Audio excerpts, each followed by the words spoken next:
खबर जनपद कानपुर से, जहां बिल्हौर ब्लॉक के धर्मशाला गांव में पीडीए चर्चा कार्यक्रम का आयोजन किया गया, जहां मंच का संचालन ब्लॉक अध्यक्ष शिवराजपुर शैलेंद्र यादव ने किया।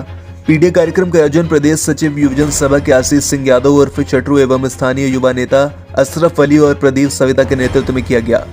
वहीं मुख्य अतिथि के रूप में समाजवादी पार्टी के जिला अध्यक्ष निर्भय सिंह यादव पहुंचे, जिनका स्वागत 51 किलो के फूलों का हार पहनाकर किया गया। इस चर्चा के दौरान मुख्य अतिथि निर्भय सिंह ने डॉक्टर भीमराव अंबेडकर के संविधान द्वारा दिए गए अधिकारों पर विस्तार से चर्चा की और भाजपा की नीतियों से सावधान रहने की अपील की। उन्होंने कहा कि भाजपा लगातार संविधान को कमजोर करने की कोशिश कर रही है, जिससे समाज के वंचित वर्गों के अधिकारों पर खतरा मंडरा रहा है। हमारे जिले के उपाध्यक्ष श्री श्याम सुंदर यादव जी, हमारे जिले के उपाध्यक्ष श्री शायर हुसैन जाफरी जी, इस सभा का कुशल संचालन कर रहे हमारे ब्लॉक अध्यक्ष शिवराजपुर श्री शैलेंद्र यादव जी, और पीडीए, दलित समाज, अल्पसंख्यक समाज और पिछड़ा समाज, इसके बाद जो गरीब अगड़ा है, इसको मिलकर एक पीडीए बनाया गया है। इसका उद्देश्य भारतीय जनता पार्टी को हराना और आगामी जो 2027 का विधानसभा चुनाव होगा, तो हम लोगों को इस ग्राम सभा में और अन्य ग्राम सभा में बहुत मेहनत करनी है और भारतीय जनता पार्टी को हरा के भेजना है। शोर मचाने से कुछ नहीं होगा, अब फकत शोर मचाने से कुछ नहीं होगा, सिर्फ होठों को हिलाने से कुछ नहीं होगा। अब फकत शोर मचाने से कुछ नहीं होगा और सिर्फ होठों को हिलाने से कुछ नहीं होगा। अपनी सपा की तारीख उलट कर देखो, अपनी सपा की तारीख उलट कर देखो, अपना गुजरा हुआ हर दौर पलट कर देखो, अपनी सपा की तारीख पलट कर देखो, अपना गुजरा हुआ हर दौर पलट कर देखो। तुम पहाड़ों का जिगर चाक किया करते थे, समाजवादी पार्टी के कार्यकर्ता हमेशा बहादुर रहे। तुम पहाड़ों का जिगर चाक किया करते थे, तुम भी दरियाओं का रुख मोड़ दिया करते थे, तुम भी दरियाओं का रुख मोड़ दिया करते थे। और तुमने कांग्रेस को उखाड़ा था, तुम्हें याद नहीं? तुमने कांग्रेस को उखाड़ा था, तुम्हें याद नहीं? और तुमने कांग्रेस को उखाड़ा था, तुम्हें याद नहीं? और तुमने बसपा को पछाड़ा था, तुम्हें याद नहीं? तुमने बसपा को पछाड़ा था, तुम्हें याद नहीं? रह के महलों में पार्टी का हक भूल गए, रह के महलों में पार्टी का हक भूल गए, ठंडे कमरे ऐशो इशरत में मुलायम का सबक भूल गए। समाजवादी पार्टी ने पीडीए की बैठक का, पीडीए हमारे राष्ट्रीय अध्यक्ष जी ने कहा है कि पीडीए की बैठक, पीडीए लोग समझ नहीं कि पीडीए क्या चीज है। पीडीए उसे पिछड़ा है, दलित है, अल्पसंख्यक है, लेकिन शुरुआती शब्द पीडीए से पी से पीड़ित है। पिछड़ा अल्पसंख्यक तो है, लेकिन पीड़ित लोग, जो समाज के पीड़ित लोग हैं, कमजोर लोग हैं, वो चाहे बड़ी जात के हो चाहे छोटी जात के हो, लेकिन पीड़ित लोगों का भी सम्मान की रक्षा करने के लिए पीडीए का गठन किया गया है।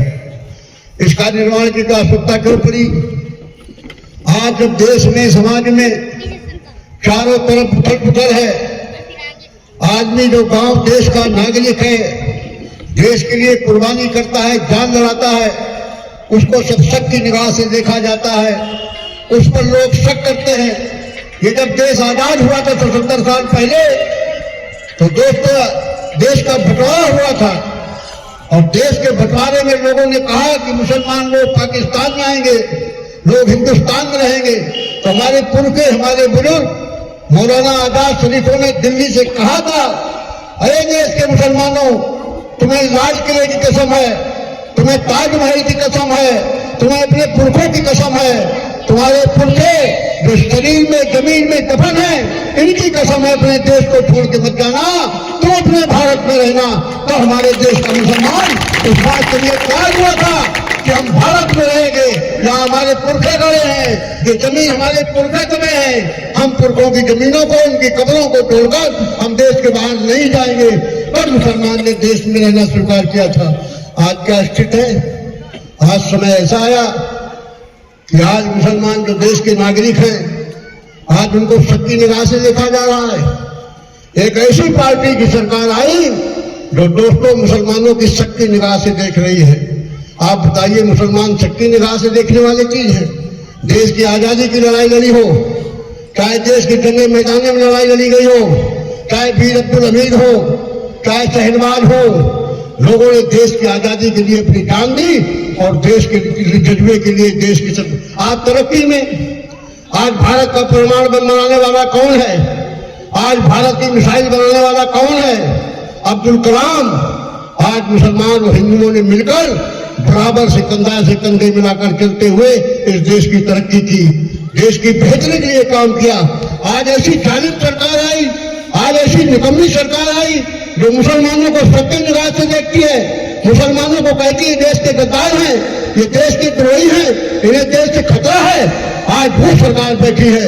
ऐसी सरकार के लिए ये पीडीए का गठन किया गया है कि जो अपने मुस्लिमों को, दलितों को, अल्पसंख्यकों की इनकी रक्षा के लिए जो पीडीए राशि हमारे अखिलेश जी ने बनाई है, वो है कि सापा के कार्यकर्ता जाए और ये बात का संदेश दे कि जहां पे हिंदुस्तान में, जहां देश में माई मुस्लिम भाई रहते हो, घबराने की कोई जरूरत नहीं। करोड़ों करोड़ों हिंदुस्तान और हिंदू तुम्हारे साथ है, समाजवादी पार्टी तुम्हारे साथ है, तुम्हारे साथ एक एक खून का कचरा बहा देगी, लेकिन तुम्हारे सम्मान में आंच नहीं आने देगी। इसके लिए अखिलेश ने बुझाए सरकार अपने वोट के दल पर बदलनी है।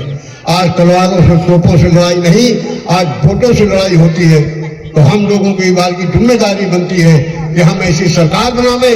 मुलायम सिंह की सरकार था, मुसलमान सीना तान के चलते थे, उनमें कोई भेद नहीं था। ये मुसलमान भी हमारे नागरिक हैं, इनको भी नौकरी मिलना चाहिए, इनको सम्मान मिलना चाहिए, इनके खेती बाड़ी में जो व्यवस्था वो करना चाहिए। लेकिन ये निकम्मी सरकार हमेशा के हमेशा हम लोगों को, पिछड़ों को, अल्पसंख्यकों को दबाने की कोशिश कर रही है। लेकिन अब आदमी सचेत है। ये पीडीए इसी का उदाहरण है। पीडीए बनाया इसीलिए गया है कि आने वाले समय में हम लोग सारे के लोग सब अखिलेश के साथ, समाजवादी पार्टी के साथ खड़े होकर और एकजुट होकर हमें इस सरकार को बदलनी है। जितनी जल्दी सरकार को हम बदल देंगे, जितनी जल्दी सरकार से हमें राहत मिलेगी। जहां तक विकास के काम आपको गिनाए जा सकते हैं, साहिल भाई ने बताया, सब लोगों ने बताया, जितना विकास यहाँ हाईवे बने, 112 चलाई गई, एम्बुलेंस बने, माननीय मुलायम सिंह हुए, उन्होंने शिक्षा मुक्त की, चिकित्सा मुक्त की, लगान मुक्त किया, कोई शिकायत नहीं पड़ती थी, कर्जे माफ किए, सारे हित के काम होते रहे। लेकिन जब से ये सरकार आई है, इसका सिर्फ हिंदू मुसलमान के अलावा ये सरकार कोई काम नहीं करना चाहती है। हम लोग भी इससे उठ गए हैं। हमारी देश की तरक्की रुकी है, हमारी प्रदेश की तरक्की रुकी है। छोटी छोटी बात क्या कहने, कुंभ में हजारों आदमी दब के मर गए, कोई कहने वाला नहीं, कोई व्यवस्था नहीं, हेलीकॉप्टर से फूल बरसाए जा रहे हैं जैसे कुछ हुआ नहीं। शंकराचार्य, बड़े बड़े साधु महात्मा इस बात से चिंतित है कि जो यहाँ मुखिया बैठा है वो संख्या तक नहीं बता पा रहा है। देश में ही नहीं बताया जा रहा कि कितने लोग जल्दी धार्मिक उस पर मर गए, और हर तरह से दिखाने की काम किया जा रहा है जैसे सारा चीज सामान चल रहा है, कुछ हुआ ना हो। ये इनकी साजिश है। इन साजिशों को पर्दाफाश करते हुए हम लोगों को बड़ी मजबूती के साथ, हम लोगों को समाजवादी पार्टी और उनके नेताओं को मजबूत करना पड़ेगा। हम लोगों को अखिलेश जी के हाथ को मजबूत करना पड़ेगा।